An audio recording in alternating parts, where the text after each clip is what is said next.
అందరికీ నమస్తే అండి. ఈ పూట మన వీడియో ఏమంటే ఎంతో రుచికరమైన మామిడికాయ పులిహోర అయితే చేస్తున్నానండి. ఇదిగోండి మామిడికాయలన్నీ ఈ రకంగా పొట్టు తీసి పెట్టుకున్నాను. చక్కగా తురుముకున్నానండి. తురుమైతే ఈ విధంగా వచ్చింది. అన్నం పొడిగా వండుకున్నాను. అన్నీ అమర్చుకున్నాను. స్టవ్ మీద బాండ్లీ పెట్టాను. బాండ్లీ వేడెక్కిన తర్వాత ఆవాలు వేశాను. ఆవాలు, జీలకర్ర. దాని తర్వాత పచ్చెనగపప్పు, ఉద్దిపప్పు వేశాను. వేరుశనగ గింజలు అవి బాగా వేగిన తర్వాత ఎండుమిర్చి వేశాను. అది కొంచెం వేగిన తర్వాత పచ్చిమిర్చి వేశాను. ఇది కొంచెం బాగా వేయించుకున్న తర్వాత కరివేపాకు వేశాను.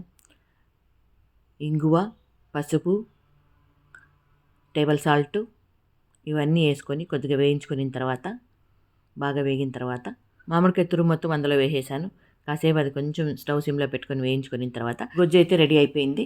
ఇప్పుడైతే అన్నంలో కలిపేద్దాం. ఇదిగోండి అన్నం కొద్దిగా చల్లార్చుకొని ఈ విధంగా అందులోకి వేసి బాగా కలిపేయడమే. ఎంతో రుచికరమైన నోరూరించే పులిహోర అయితే రెడీ అయిపోయింది.